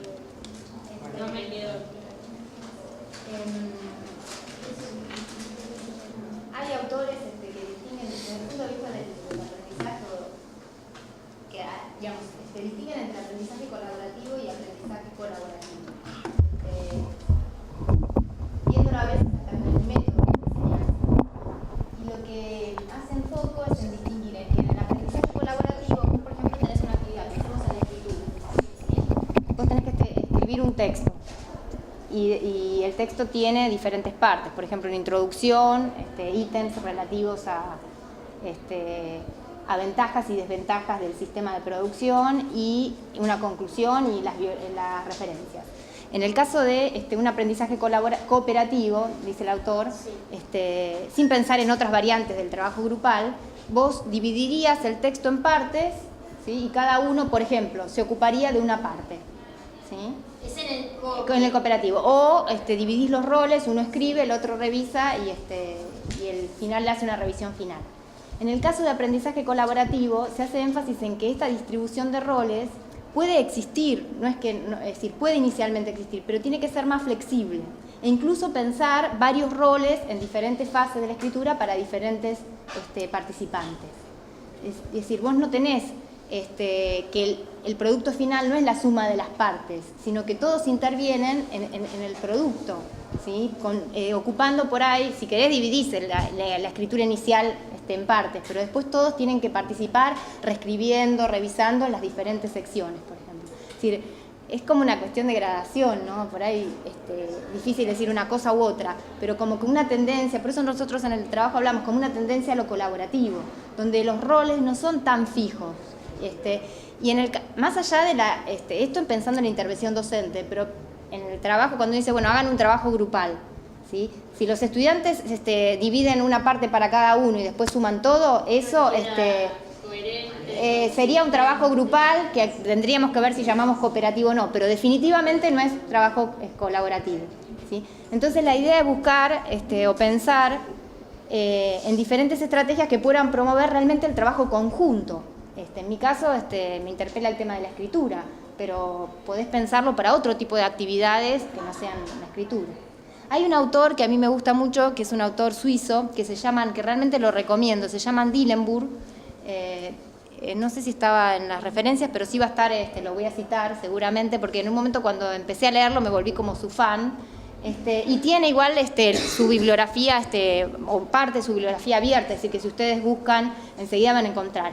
Y él hace una reflexión muy interesante, no sobre escritura colaborativa, pero sí sobre aprendizaje colaborativo. Y lo que él se plantea hace ya varios años, pero después fue actualizando la reflexión, es que pareciera ser que colaborativo se puso de moda, y entonces colaborativo es cualquier situación. Y si es cualquier situación, no es nada. Entonces él dice, bueno, ¿cuáles son específicamente, a qué le llamo yo aprendizaje colaborativo?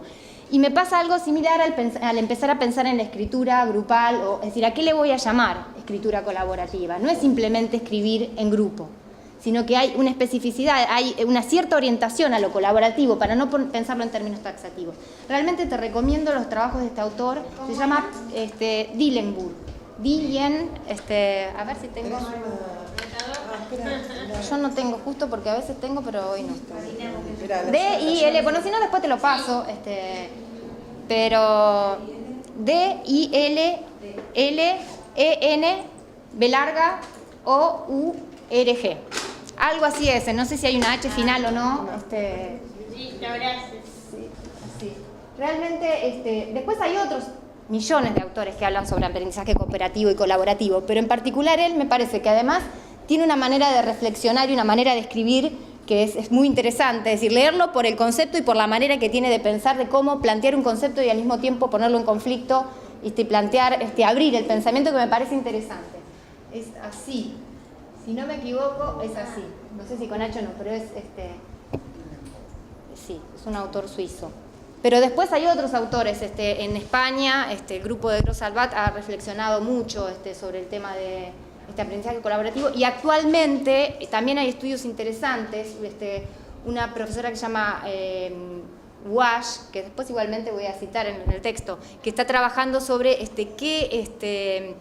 cuáles son los efectos o qué efecto tiene los comentarios de la docente para el trabajo colaborativo, o las intervenciones de la docente para el trabajo colaborativo. Y después en el tema de aprendizaje cooperativo y colaborativo hay también en este grupo han escrito bastante en español y hablan de, por ejemplo, Bereter y ellos refieren a otros textos de diferentes autores. ¿Está? Gracias. No sé si... ¿Alguna pregunta más para Guadalupe? Escuchándote, a mí se me ocurre pensar si en el estudio que ustedes están haciendo han tenido en cuenta si los estudiantes se conocen previamente a la hora de trabajar colaborativamente, que eso se me ocurre que puede tener se generó otra actividad. Y el grado de conocimiento no es tan alto porque es un curso de ingreso, es decir, que recién se conocen, es decir, se conocen a lo largo de la cursada, pero como es decir, ese estudio en particular no es netamente virtual, esto lo aclaré que era distinto a los otros, la idea es desarrollar experiencias, que es lo que estamos proyectando para el año que viene, pero en ese caso tienen la presencialidad, eso produce un contacto distinto, entonces hay como, es como una experiencia semipresencial, porque hay trabajo en la clase y trabajo en el blog. ¿Sí? En ese sentido, por ahí lo que interviene no es tanto el conocimiento, sino la posibilidad también de interactuar en la presencialidad. No sé si... Soy profesora de letras y licenciada en administración, porque ya me escucharon a la mañana presentar, Sí. y doy clases en la Facultad de Ciencias Económicas de La Plata y doy talleres de escritura académica para alumnos y para adultos. He llegado a ver, y soy docente en una materia de quinto año con Aníbal, ver que los chicos llegan al quinto año de la facultad sin saber escribir. Creo que en algún postulado tuyo, como que planteabas que la escritura colaborativa podía ayudar a la escritura individual, no sé si es... No, que hay estudios que, pero es incipiente esto, diríamos, que parecieran o indicar, así en las conclusiones, que, claro, el trabajo cooperativo podría favorecer después la producción individual. Claro, porque de las encuestas que yo hago al inicio para ver qué actitud tienen frente a la escritura, yo trato de presentarle la escritura como tecnología porque a ellos les pega bastante, entonces que de la misma forma que aprenden a manejar el celular, la escritura la tienen que, es un proceso que tienen que aprender. Como para engancharlos con algo, a ver si parece algo que trato de llevar para igual cursos que empezamos con 20, son 4 clases y terminamos con 5, pero ya son varias experiencias que hacemos. Pero el planteo que yo veo en general es que cuando tienen que hacer trabajos de escritura colaborativa, las materias, siempre hay alguien en el grupo que maneja la escritura colaborativa y el resto va atrás y colabora con alguien. Claro, en la presencialidad, decís vos. En la presencialidad. Por eso... Claro. Claro, por eso te pensamos... Esto pasaba hace 40 años. Sí, siempre. Y el problema que ellos les presenta en la facultad, el problema que tienen ahora en la facultad, la licenciatura en turismo termina con la tesis final. La tesis es individual. Tienen que escribir una Claro. tesis realista. Y hay, gracias también, que hay un docente en tercer año que les hace escribir un trabajo monográfico que se les corrige y les ha dicho que no saben argumentar y ellos se dieron cuenta en tercer año que no saben argumentar. Entonces, pero lo que yo te decía, la experiencia que yo tengo Sí. como docente de esos Sí, sí, cursos, sí, sí. es que colaborativamente tampoco aprenden a escribir. Siempre hay uno que maneja el grupo. Bueno, pero por eso no es colaborativo. Es decir, ¿cómo generás...? Supone que se Está bien. un trabajo colaborativo. Aprobaron los 4. Lo que pasa es que una cosa es plantear un trabajo grupal y otra cosa tratar de tender a la colaboración. Es decir, por ahí habría que pensar qué estrategias se repiensan para, con eso obviamente como en todas las cosas que pensamos en educación, uno piensa después en la realidad ve qué pasa, pero tratar de pensar estrategias para ajustar la dinámica en ese grupo, porque así tal como planteás no habría colaboración. Y eso por un lado, y por otro lado repensar esta problemática en relación con el uso de tecnologías, porque muchas tecnologías lo que hacen es registrar la actividad de cada estudiante. Entonces ahí también se genera otra dinámica porque queda un poco plasmado quién está interviniendo, quién está revisando. Entonces aprovechar estas cuestiones de la tecnología para apuntar a atender a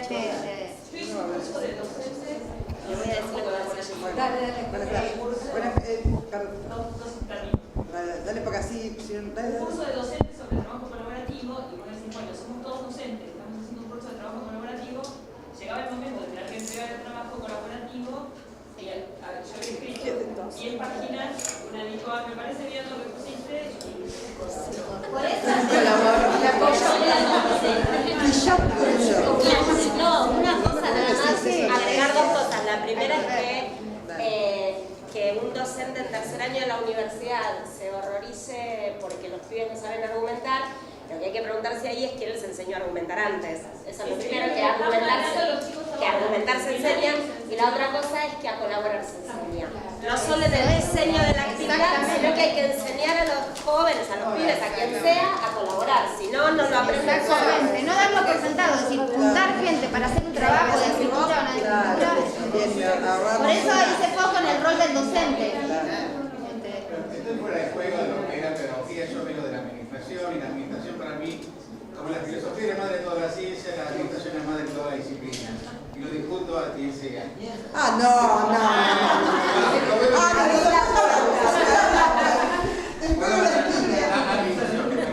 Abrí la puerta, Marula. El tema es el siguiente. Es divertido, y aparte soy viejo, trabajé 50 años, 40, y siempre he trabajado en equipo. He trabajado en grupo, porque no sé trabajar solo. ¿Sí?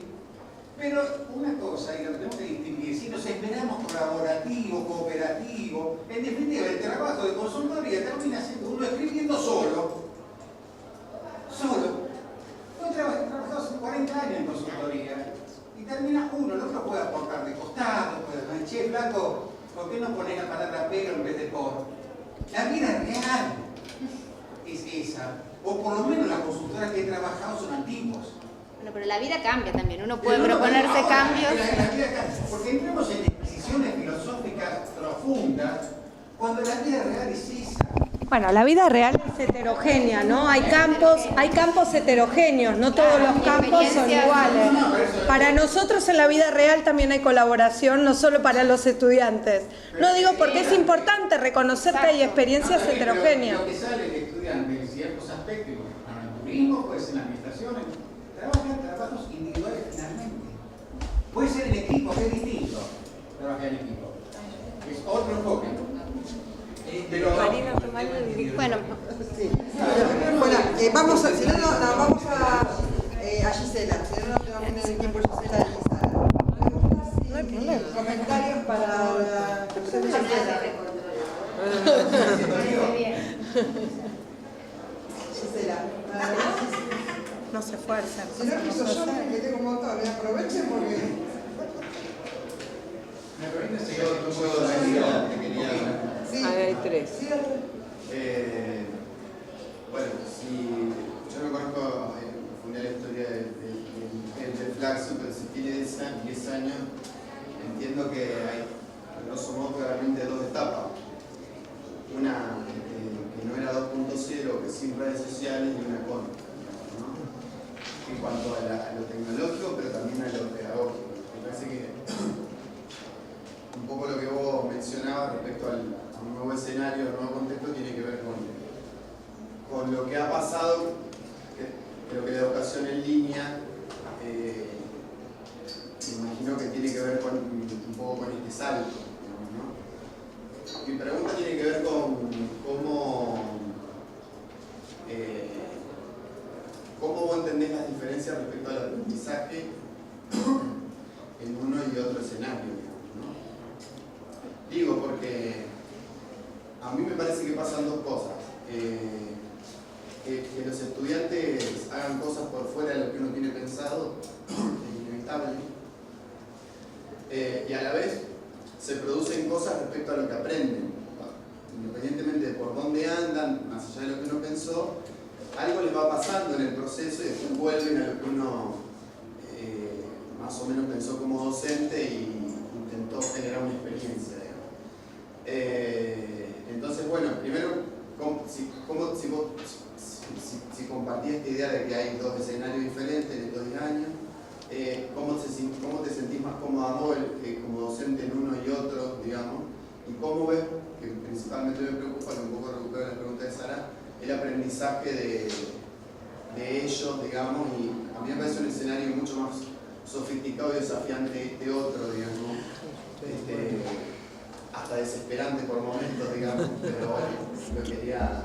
Mira, quizás yo demarco, nosotros nacimos 2.0, digamos, nacimos varios años después que acá que Quilmes, fines del 2004, con fuerza en el 2005, y ya nacimos 2.0, con los blogfolios y las experiencias en wikis, digamos, que tiene que ver, el salto, la demarcación tiene que ver con la movilidad, la ubicuidad en las redes sociales. Quizás los dos momentos yo los demarcaría así. En el otro me siento más cómoda, me es más conocido. En mi experiencia personal docente me pasa algo distinto que a Sara, y es que reconociendo las particularidades de cada uno de los entornos de enseñanza y de aprendizaje, son experiencias que las encuentro más similares, por mis modos de enseñar, que no tiene que ver con que yo hable y me miren y anoten, sino que les doy una consigna y que trabajen en grupo. Entonces, de alguna manera, parte de esto empieza a reproducirse en los entornos en línea a partir de esas etapas de las aplicaciones que nos permitían ya en el 2005 desarrollar ese tipo de propuestas. En esa etapa, pudiendo pensar en términos de colaboración y qué pasaba con los estudiantes, tengo más respuestas. En esta, la verdad es que no sé. Realmente yo traigo al foro mis inquietudes y mis preguntas, el desconcierto y las búsquedas. En principio lo que yo como parte de un equipo estamos explorando es reconocer que esto es parte de las condiciones actuales de producción y de comunicación en este mundo atravesado por las tecnologías digitales o configurado por estas tecnologías, y en ese sentido estamos explorando alternativas de diseño didáctico. Todavía no tenemos conclusiones claras respecto de qué pasa con los procesos de aprendizaje. Intuyo que hay diferencias, pero no sé o no tengo en este momento todavía algunas conclusiones o conceptualizaciones que me permita pensar en esto, pero no creo que sea lo mismo ahora con otras tecnologías. Me parece que están pasando cosas diferentes y todavía estoy observando a ver de qué se trata. Estaba ella, ¿no? Sí. Hablamos de escritura, vos hablaste de entornos centralizados que se hacen porosos por este tema de las redes sociales. Sara habló de producción de significados. Me pregunto dónde quedó la lectura, porque era lectura, escritura, y hablamos también de interacción. Entonces, pensaba en algunas cuestiones que ocurrían mientras ustedes hablaban, que era que por ahí leíamos un slide, sacamos una foto, quizás la interpretación de lo que estamos escuchando, leyendo, es decir, recibiendo. Más lo visual, la interpretación, es decir, la lectura silenciosa va por escrito en algo que te mandas por mail o tuiteas o lo que sea. Podemos pensar a la lectura quizás como que hoy iría de la mano de procesos de escritura e interacción, así como trenzado, entonces bueno, quizás ya no es más uno que escribe y otros que leen, sino que ahora como todo junto. Yo se los dejo a las colegas de los otros campos, me parece. Yo puedo decirte un solo comentario, si me robo, tomo 5, después se los devuelvo, es la última vez que hablo. No, pero charlemos. Mira, te voy a hacer una sola devolución. Para mí lectura y hacer sentido, que es la parte en la que vos escuchás, siempre es leer. Dicho esto, la colega Colebecki me va a salir a buscar por los pasillos. Con María Eugenia, con quien alguna vez hicimos la primera parte trabajamos juntas en la primera parte del programa de investigación, hicimos una investigación sobre prácticas de lectura y escritura que no traje esta vez porque no la traje, no importa. La expusimos en otros congresos en Montevideo, y uno de los hallazgos que hicimos encuestas a 450 estudiantes de la licenciatura en educación. Les preguntábamos, bueno, no importa la encuesta, pero había un momento donde tenían que decirnos ellos algunas cosas de qué era lo que hacían en el entorno. Entonces decían, leo bibliografía, reviso el correo, chequeo el correo. El correo lo miraban, lo revisaban, pero no lo leían. Nadie usó el verbo leer para el correo electrónico o para los foros. Entro a los foros a ver qué pasó. Nunca encontramos de los 450 estudiantes que respondieron a la encuesta el verbo leer para describir la práctica. Yo no digo que no sea lectura desde el punto de vista psicocognitivo, desde el punto de vista de la representación de la propia práctica, ninguna de las personas encuestadas usaba el verbo leer para las prácticas de interacción mediadas por escritura. ¿Sí? Para los foros, para los correos. Usaban leer para la bibliografía y para las clases, cosa que nos preocupó porque el registro del género discursivo clase, ahí tenemos una discusión interna sobre si las clases son un texto, digamos, qué tipo de texto es, si es una promoción, no importa. Ahí es otra discusión ya pedagógica, pero en torno a este punto en particular, un hallazgo que tuvimos y que bueno, ahora ellos están yo ya no estoy en esa investigación, estoy en otra. Ellos siguen trabajando en esa línea, comparando estrategias presenciales y de estudiantes en línea. Pero una cosa que nos llamó mucho la atención era qué representaciones de sus propias prácticas de interacción tenían. Por eso insiste a veces Eugenia en mantener esto de leer, escribir e interactuar, porque lo que nosotros encontramos en esas propias representaciones que hacían los estudiantes de sus prácticas era que leían, cuando leían bibliografía, la carpeta de trabajo o las clases. Y si no, veían, revisaban, entraban, salían, confirmaban, pero eso no era leer. Si vos le mandás un correo a uno de sus estudiantes, no los está leyendo, está haciendo otra cosa con eso. ¿Sí? Ahora se me disparó otra cosa que a lo mejor un poco retoma algo de lo que él planteaba y tiene que ver con eso. Nosotros, en otra de las sublíneas de desarrollo e investigación que tiene que ver con la exploración y la construcción de nuevos materiales didácticos hipermodales o multimediales, no sé, ella habla de los pedagogos, yo me tendría que sentar con ella que me ayude a precisar un poco el uso de los términos. Estamos explorando la construcción de materiales didácticos no solo hipervinculados, sino que en la estructura misma, en la construcción del material, responden a lógicas diferentes basadas en metáforas, ¿sí? En ese sentido, en el marco del posgrado, la especialización que tenemos en el PEN, lo que tenemos son algunos materiales que responden a estas lógicas, y una de las colegas del equipo, como parte de su tesis de maestría, estuvo entrevistando estudiantes respecto de sus prácticas de lectura o de abordaje, no hice foco en las precisiones respecto de las palabras, y lo que era muy interesante, hizo algunas, su foco no era en las prácticas de recepción o de abordaje, o de lectura o de interpretación, sino que estaba trabajando sobre los materiales didácticos, pero parte de la triangulación de la investigación suponía recoger la mirada de los estudiantes. Y lo que encontraba en estos materiales, digo, ¿a qué me refiero con metáforas? Uno estaba organizado en torno a un sistema solar, ¿sí? Y la estructura del material responde a una organización sistémica de esa propuesta. Otro es un material sobre el remixado de materiales y está basado sobre una imagen de Alicia en el País de las Maravillas cayendo en un pozo, en otro mundo, digamos, y hay otro que es como un instrumento de navegación, ¿sí? Que es un astrolabio, ¿sí? Digamos, cada uno tiene sus propias lógicas. Lo que la colega llamaba Valeria Odetti, lo que ella encontró fue una desorientación inicial muy fuerte de los estudiantes ante estos nuevos materiales didácticos, cierta preocupación por controlar todo, entonces el desarrollo de estrategias que les permitiera no perderse en estos materiales diferentes, pero que les implicó, y esto quizás es la parte que a mí me parece más interesante, una búsqueda más intencional o consciente de estrategias de lectura de esos materiales y la toma de decisión respecto de cómo abordarlos y de qué hacer con esos materiales que los implicaba como alumnos y como lectores desde un lugar distinto de los materiales tradicionales. Los alumnos los rescataron como experiencias sumamente positivas, además. Obviamente hay un sesgo, son los alumnos que aceptaron responder, eran pocos, digamos, no es una investigación sistemática y, como decía, era un recorte dentro de una tesis más amplia. Pero a nosotros nos empieza a tirar pistas para pensar algunas cosas de qué implican estos cambios respecto de las decisiones de los estudiantes en propuestas que los descolocan de lo conocido a ellos también. Un par de preguntas para Sara. Sara se quedó. ¿Por qué no?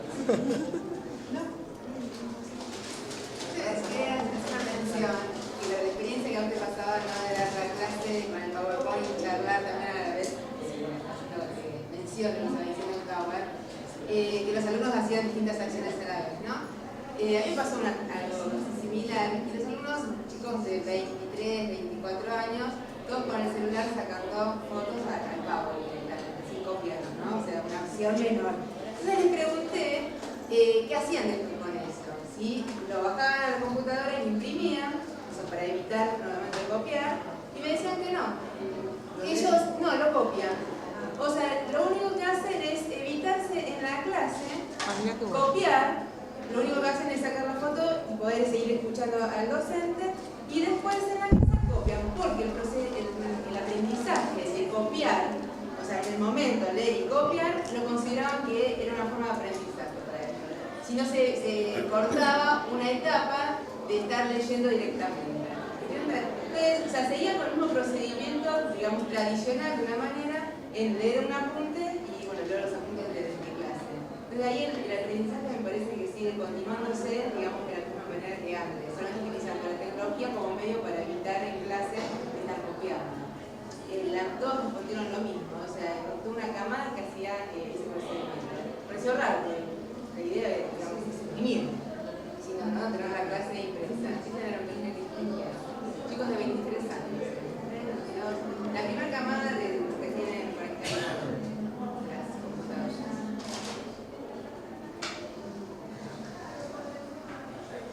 Solo para beneficio de mi amiga Kolebeki, eso mostraría el predominio de la escritura sobre la imagen aún en el discurso académico, ¿no?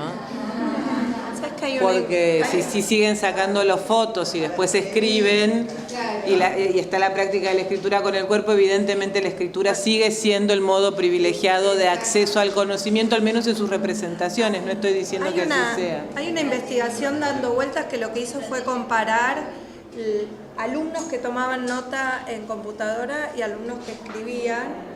Después la busco y que lo que plantea es que los alumnos que escribían a mano tenían procesos de mayor reelaboración del conocimiento de la clase del docente, porque tenía que ver con esa toma de decisiones que nosotros hacemos cuando tomamos apuntes a mano, y que la literalidad, hay que ver ahí la copia de la diapositiva, no está reponiendo, porque lo que hace es tomar literalmente y no hace este proceso de reelaboración y de apropiación.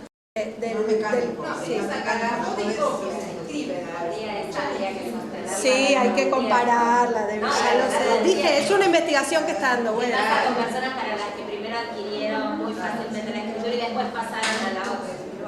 Adriana, prolija y levanta la mano. Sí, estoy de acuerdo con vos. Demasiado, así que no nos veamos, ¿viste? No, pensaba un poco, es una pregunta al límite, porque así entre las dos puedo.